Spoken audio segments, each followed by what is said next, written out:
gadis kecil ini pertama kali mengikuti pemakaman. Hal aneh terjadi. Orang tua itu jelas terbaring di peti mati. Tapi ketika dia menoleh ke belakang, kakek itu duduk dan memandangnya dari kejauhan. Sebelum dia tahu apa yang terjadi, orang tua itu datang padanya, memberitahu gadis itu. Tanpa menunggu gadis kecil itu menjawab, orang tua itu terus memberitahunya, wanita yang duduk di sana adalah istriku. Kami telah hidup bersama seumur hidup. Tapi sayangnya, aku belum mengucapkan selamat tinggal padanya, juga terlambat mengucapkan janji kita di kehidupan mendatang. Anak itu bertanya dengan bingung. How she know it's from you?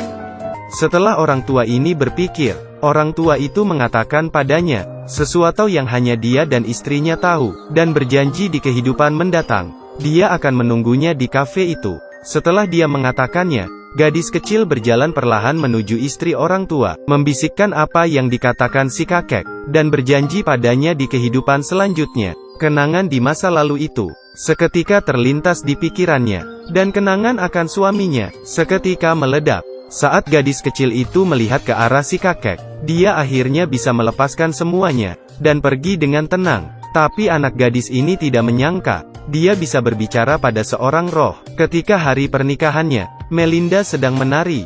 Tiba-tiba memperhatikan di kaca jendela, simbol aneh perlahan muncul. Seketika Melinda terhenti, karena ini adalah pertama kalinya jiwa yang mati menghubunginya. Tapi dia tidak memperdulikannya. Tapi malam itu juga, hantu berseragam militer ini muncul di rumahnya. Dia memberitahu Melinda, istrinya yang sedang hamil akan melahirkan. Tapi dia terjebak di lembah, tidak menemukan jalan pulang. Dia ingat namanya Paul Adam. Dia ikut dalam perang Vietnam. Setelah mengatakan itu, dia tiba-tiba menghilang. Setelah mencari informasi, Melinda dengan cepat menemukan alamatnya. Ketika dia menghentikan mobilnya, ternyata kompas yang diberikan Paul bereaksi.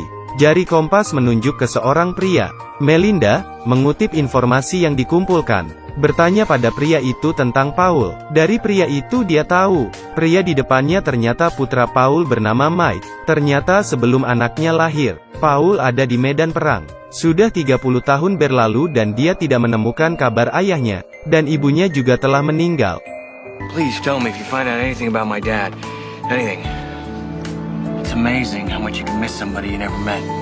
Saat akan pergi, Melinda menyadari, seorang wanita hamil akan melahirkan. Setelah memeriksa data untuk waktu itu, dia akhirnya mengerti kebenarannya. Sebuah helikopter yang ditumpangi tentara tertembak. Menit terakhir sebelum kecelakaan, Paul masih mengkhawatirkan istrinya yang sedang hamil, dan dia sangat merindukan keluarganya.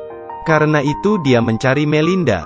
Di tempat pemakaman, Melinda akhirnya menceritakan kebenarannya, dan mengatakan sebuah rahasia padanya. Di atas sebuah batu nisan ada angka 2464. Melinda membawanya ke batu nisan ini, dan ada namanya di atas batu nisan itu. Dia tidak percaya kalau dia telah mati lebih dari 30 tahun. It can't be. My wife, she's pregnant. Melinda memberitahunya, tak lama setelah dia mati, istrinya melahirkan seorang putra. Dan apa yang kamu rasakan saat ini, itu karena istri putramu akan segera melahirkan. My wife. Is she alright? I'm so sorry.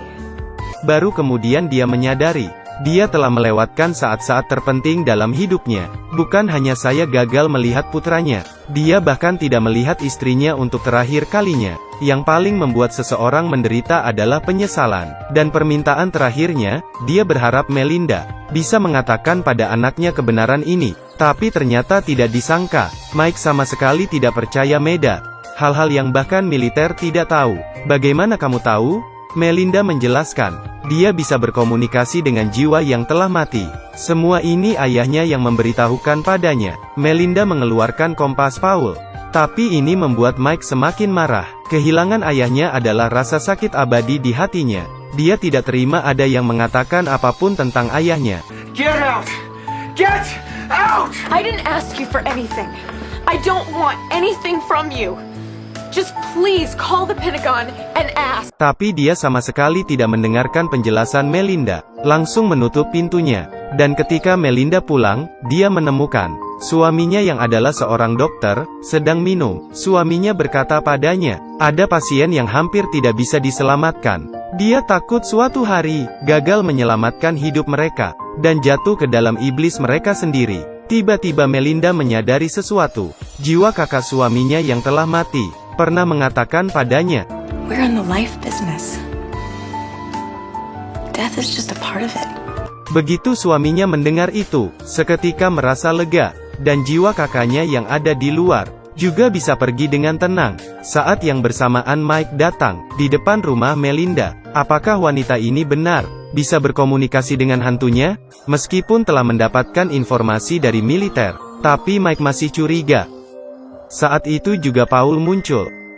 Ask him if he still has the last letter I sent to his mother. The one where I told her to set up a picture of me facing his crib. Melinda menyampaikan pesan Paul, dan ini menghilangkan keraguannya. Tapi saat ini hanya Melinda yang bisa melihat ayahnya. Dengan bantuan Melinda, ayah dan anak yang terpisah itu mencurahkan isi hati mereka selama 30 tahun ini. Tell him He can hear you. He's right next to me. she never forgot about you. She told me stories about you every night. She made you alive to me, but just made me miss you more. Mike meminta Melinda untuk memberitahu anak itu, yang harus kamu lakukan sekarang adalah, temani istrimu, saat anakmu lahir nanti. Pastikan untuk menikmati momen kebahagiaan ini, jangan tinggalkan penyesalan seperti dia. Saat dia tidak tahu harus berbuat apa, kamu hanya perlu melihat kompas itu. Dia akan memandumu pulang. Mendengar ini, dia lalu beranjak pergi. Dad? You there?